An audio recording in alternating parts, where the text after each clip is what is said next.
As you can see on the monitor, we're on quad 1, which is on the left. I can arm. You see quad 1 is firing up. Disarm. Switch 2. Video switches over. Arm. Quad 2 is armed. Disarm. Switch back to 1. Video switches over. Quad 1 armed. Okay, so today I'm going to be installing one of these TinysLEDs RealPit VTX power switches on my quads. They are tiny, as you can see. They will allow you to essentially use a switch on your controller to cut power to your VTX. The other advantage is during champs we're going to be allowed to have multiple quads on the line for practice. So if you crash a quad during your practice heat, you can simply disarm it, cut the power to the VTX, flip the power on to a different VTX waiting on the line behind you, and basically take off and fly from there. So you can get the full amount of time during your practice session. If you crash a quad or even two, I'm probably only going to set this up on 2 quads, but that's what it's going to be for. I'm basically videoing this for my own good so that I know how to do it again. After a while, I've done a little bit of research this morning and last night, and I've already done it on 1 quad and it works, so I'm basically just videoing this for future reference. If it helps you out, awesome. But I am not a videographer by trade, so I'm sure this will be not the best. Anyway, so this is what comes in the package. You get this little baby switch and a little piece of heat shrink.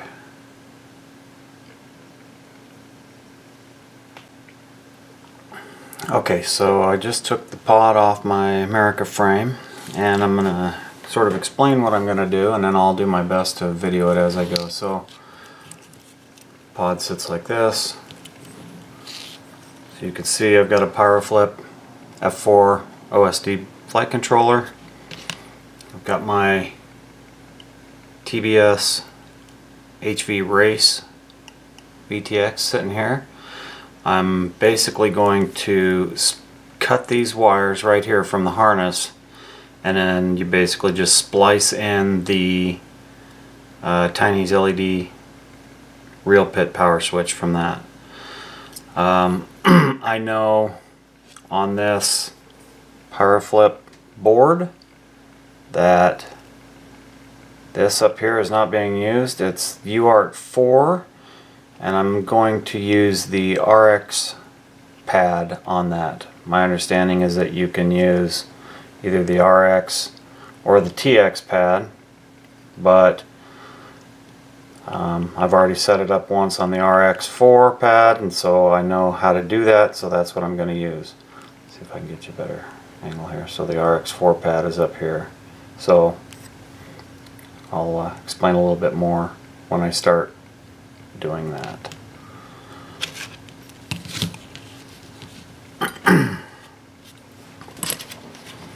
I hate cutting the wires on the harness, but that's what I'm going to do. I'm basically just going to cut the black and the red, the power and the ground.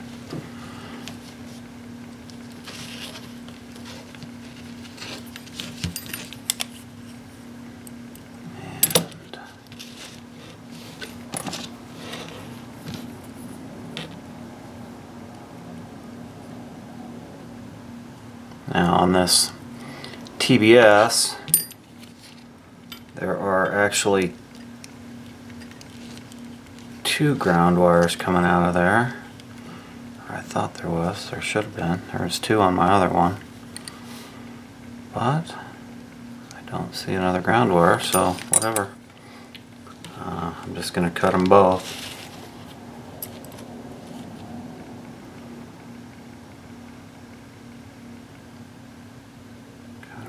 Right about in the middle, give me room in case I make a mistake here.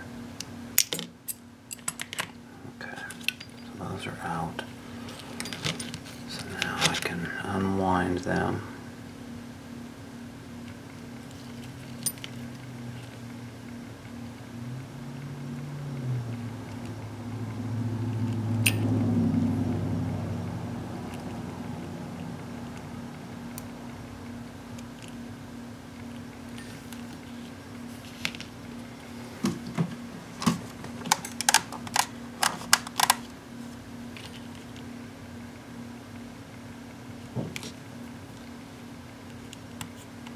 Peel a little piece off of the end for me to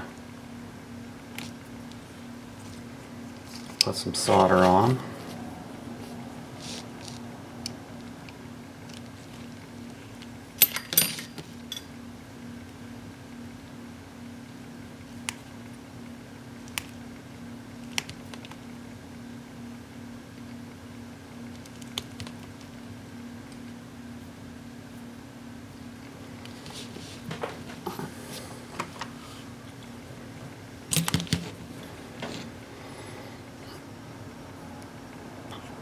So I've basically just intercepted the power in the ground that's going from my flight controller to the VTX.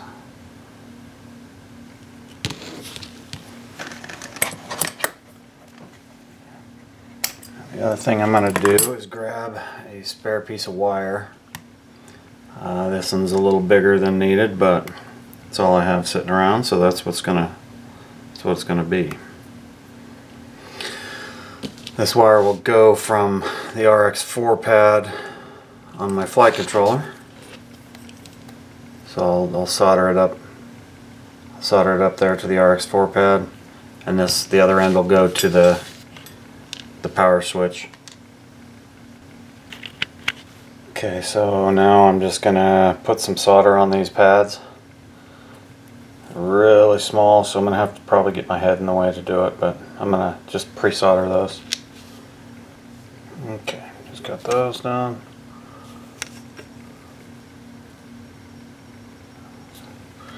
I'm gonna tin my wires. Do the wire, the little piece that I used, and then I'm gonna tin the wires on here too. My two power ground, or one power ground on each side, I guess.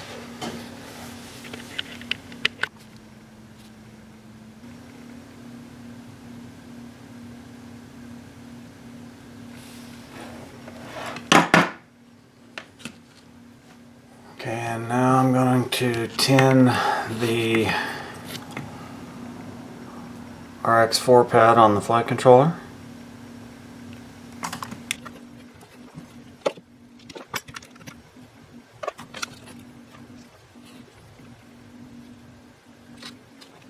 And disconnect.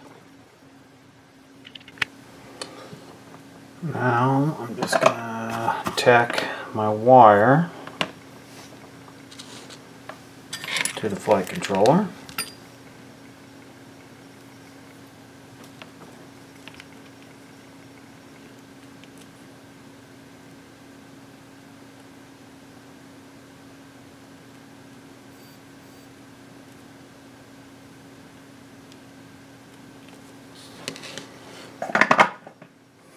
Make sure that's good.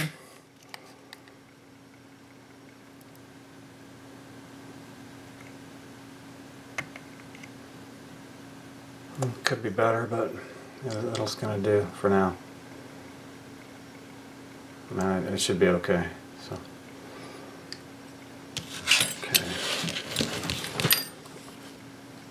okay, now I'm gonna start wiring this up.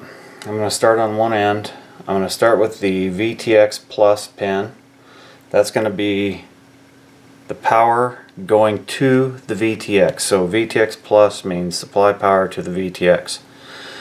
Then I'll go with the next one, which is it says BAT Plus on it.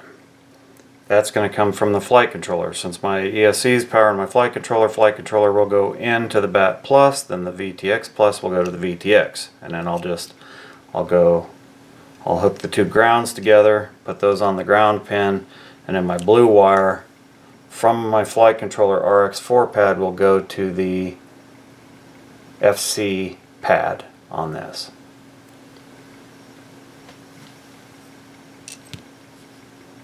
I'll show you what that looks like all wired up here in just a second.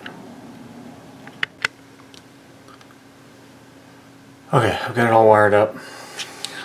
Show you close up here what it looks like. So don't mind my ground solder. I know it looks like crap, but it's not easy getting two wires put together on the same pad. So the VTX Plus goes to the VTX. The BAT Plus goes to your power source. In this case, I'm coming from the flight controller. The FC pin, which is the blue wire, is going to RX4 pad on my flight controller. And then I basically just cut the ground that's coming from the flight controller to the VTX. I spliced it into, I put them both on the same pad on the TinysLED VTX power switch. So that is basically it. What I'll do after I test it is I will put this heat shrink on it. Comes with this little piece of heat shrink. I'll heat shrink it, and then it just sandwiches in between. It just sandwiches in my setup here. It's so small it can go just about anywhere, so I'm just gonna sandwich it in there, and it'll just ride free in there. Or not ride free, it'll kind of be sandwiched between the flight controller and the other wiring. So that's how it'll go. Okay, now that we've got it wired up, now we need to go into the CLI, do the things we need to do there. I'm going to connect, and I'm going to go to CLI. I'm going to type resource and hit enter. What I'm looking for is the serial RX 4. That's the pad that I soldered to. Here I know that it's A01, and these are the same notes that are on the TinysLED page, and I did it to the exact same RX, so I know what it is and I can follow their directions. But if you did a different pad, you would look for the number. Say you did it to the TX4 pad, it's A00. You want to take a note of that because you're going to use it again here in a minute. So what we need to do first is we're going to free up that resource. So we're going to type resource serial RX 4 none. And it should say down at the bottom, resource is freed, which it did for me. So next we're going to do is we're going to set up and run the next command. I just copied that, so I'll just paste it in. But it's set pin.io underscore box equals 40, 41, 42, 43. Gonna hit enter. Pin.io box set to 40, 41, 42, 43. Next one is aux2 command. That's aux space 2 space 40 space 2 space 1600 space 2100 space 0. That's set. And the next thing we need to do is set to a pin.io, set the pin.io 1.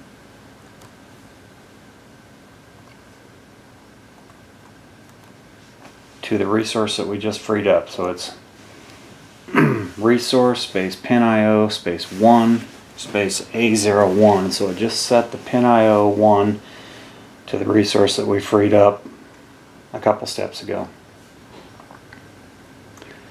And that is it. That's all we have to do. So now all we do is type save, and it's going to reboot.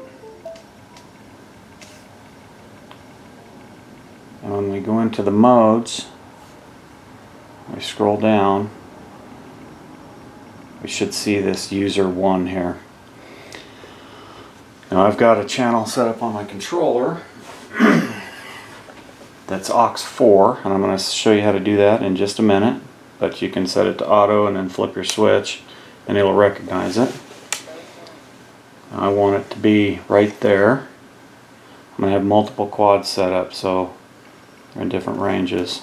So I'm going to set that to there. When I move my pin in different spots, it's going to enable different quads. But in this one, I want it to enable when it's in that position. I'm going to hit save. And I'm going to disconnect. Okay, so I'm going to show you what we've done by wiring that and then setting the CLI config. When we power this on, and the monitor is set to that frequency, you can see the red light on the VTX power switch is bright red. That means it's on, it's powering, because the default position on my switch is in, this is going to be my quad 1, and so it defaults to that. You can see we've got video now. When I change my switch to spot 2, you can see the red light and the VTX goes off, which means it's powering down the VTX, and that is in the position of my second quad, which I'll set them up. I'll set them both up here in a second and show you. But spots 2 and 3 are dead, and if I go back to spot 1, it fires everything back up.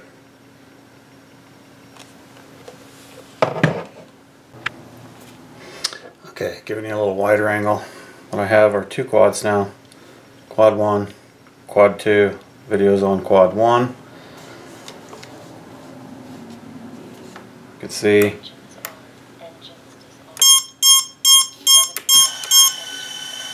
that's quad 1. Disarm. Now I switch to position 2. Video switches over to quad 2. It arms. Disarm. Switch back to quad 1. Alright, so this is how I set up the switch to be able to arm the 3 different quads.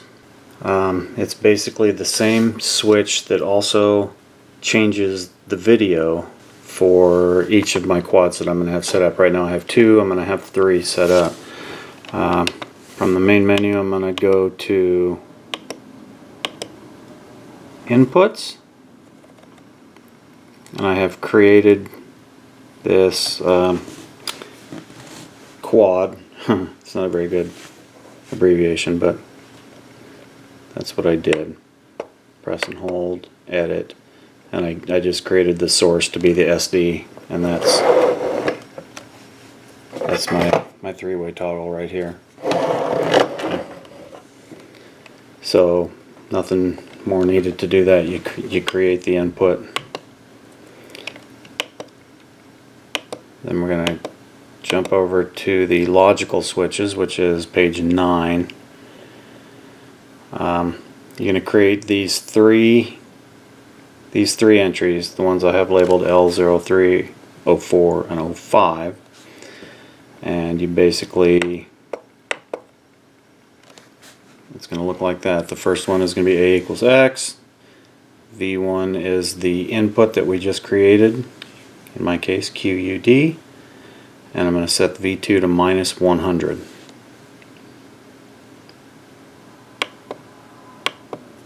I'm going to create another one where V2 value is just 0. And we're going to create a third one with a value of positive 100.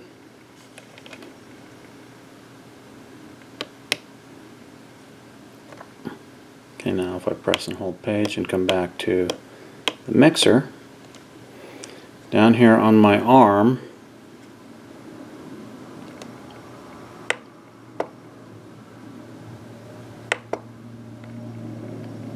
the important thing here is to set the weight to 75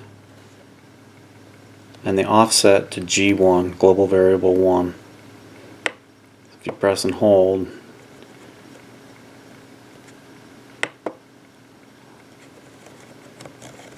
or press and scroll, it's going to have different values. But if you press and hold, it should go to the global variable 1.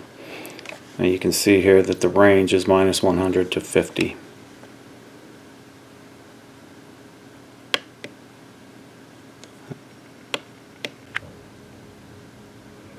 Okay, so the last thing we do after we've set up our logical switches and modified the mixer for our arm button,